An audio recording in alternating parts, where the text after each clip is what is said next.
Selamat pagi, selamat siang, selamat sore, selamat malam teman-teman semuanya. Kembali lagi bersama saya Helmi di konten edukasi bersama Helmi.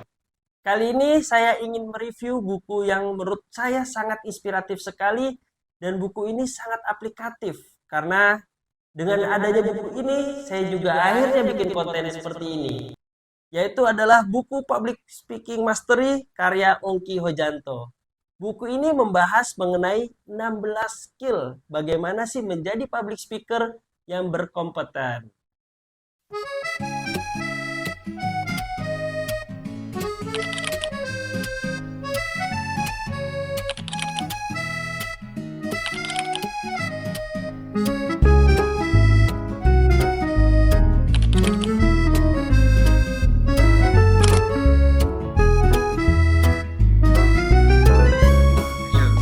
Nah, kali ini gue ingin membahas mengenai salah satu bab di buku ini yaitu All About Public Speaking. Di dalam buku ini ada kutipan yang sangat menarik teman-teman, yaitu adalah belajarlah seni bicara maka Anda akan menguasai keadaan. Yaitu kutipan diambil dari piramida Mesir kuno. Nah, kira-kira seperti apa sih? Belajarlah seni bicara Anda akan menguasai keadaan. Ya memang pada kenyataannya sekarang ini apabila orang yang lebih mahir berkomunikasi, orang yang lebih mahir dalam bernegosiasi, orang yang lebih mahir dalam menyampaikan pendapat itu bisa lebih menguasai keadaan dibanding orang yang hanya pintar di atas kertas saja. Karena orang yang pintar di atas kertas saja itu hanya IQ-nya aja yang bagus, yaitu intellectual question-nya atau kecerdasan intelektualnya aja. Tapi EQ-nya agak kurang, yaitu emotional question atau kecerdasan emosional. Jadi orang-orang yang biasanya IQ-nya biasa saja tapi EQ-nya bagus atau kecerdasan emosional itu bagus, maka dia akan lebih hebat dalam karirnya biasanya. Dan salah satu emotional question itu adalah komunikasi yang bagus.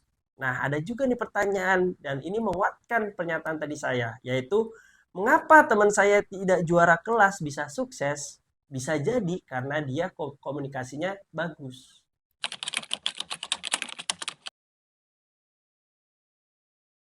Nah, kalau menurut saya, orang-orang yang biasanya pintar di atas kertas itu fokus terhadap dirinya saja untuk meningkatkan kecerdasannya saja.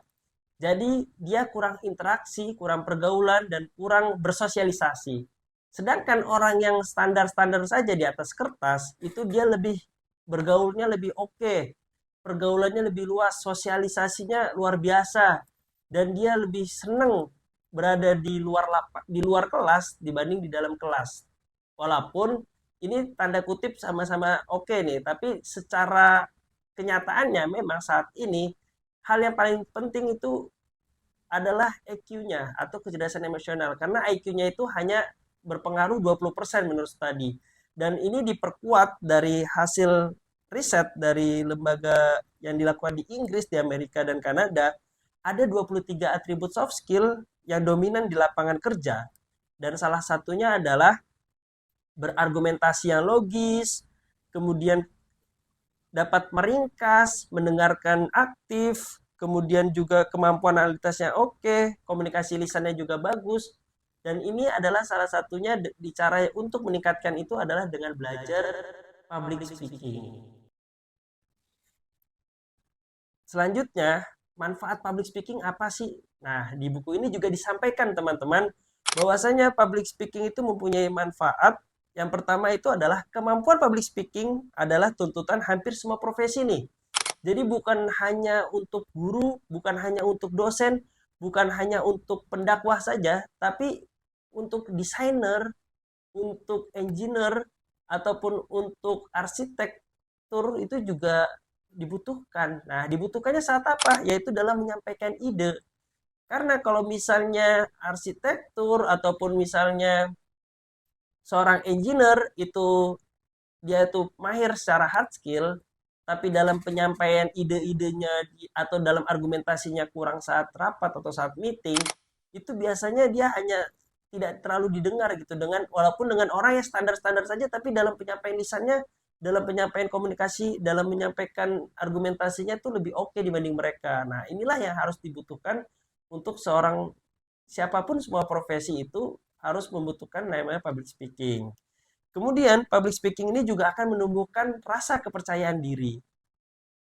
Lalu kemampuan public speaking juga akan mendukung dan mempermudah sampainya informasi pesan yang tadi saya sebutkan bahwasanya dengan public speaking maka informasi yang kita ingin sampaikan itu bisa tersampaikan lebih jelas dan lebih mudah sehingga ini akan membantu rekan kita atau atasan kita dan kita pun akan mendapatkan lebih respect dibanding saat kita komunikasi kita kurang bagus kayak gitu.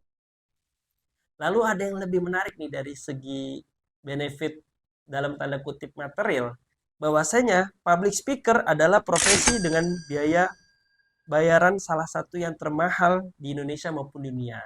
Kayak gitu. Jadi ini bisa menjadi salah satu alternatif kita dalam mencari pendapatan di luar profesi kita aslinya dengan cara mempelajari public speaking untuk menjadi seorang speaker yang lebih oke. Nah, untuk hal itu bisa akan kita bahas lebih lanjut di konten-konten selanjutnya. Kemudian, untuk yang terakhir, bagaimana sih komposisi menjadi public speaker yang oke? Itu yang pertama adalah kesatuan, unity. Lalu yang kedua adalah pertautan. Ketiga adalah keyword titik berat. Keempat itu pemilihan gayanya seperti apa, disesuaikan dengan audiens.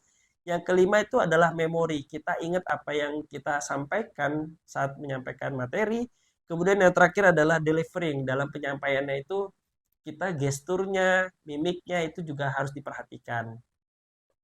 Mungkin itu mengenai materi public speaking dan harapannya untuk para Gen Z dan milenial nih, karena yang saya lihat dan saya perhatikan dan ini juga sudah disurvei oleh berbagai macam lembaga survei bahwasanya Gen Z dan milenial ini sekarang ada kecenderungan untuk takut berpendapat, ada kecenderungan untuk malas bergaul, introvert, ada kecenderungan untuk antisosial, apatis, dan tidak skeptis dan tidak kritis gitu terhadap situasi. Dan ini sangat berbahaya karena nantinya akan bisa menimbulkan penyakit sosial.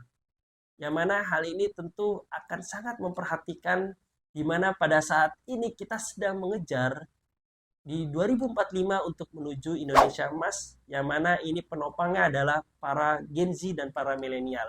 Oleh karenanya, dengan mempelajari public speaking ini, diharapkan kita untuk bisa lebih berani lagi dalam menyampaikan pendapat, lebih berani lagi dalam mengemukakan solusi ataupun alternatif-alternatif lainnya, dan bisa lebih kritis terhadap situasi-situasi di lingkungan kita, sehingga kita aktif hadir di masyarakat, di tengah-tengah masyarakat, dan bisa membantu dan bisa menyelesaikan solusi harapannya.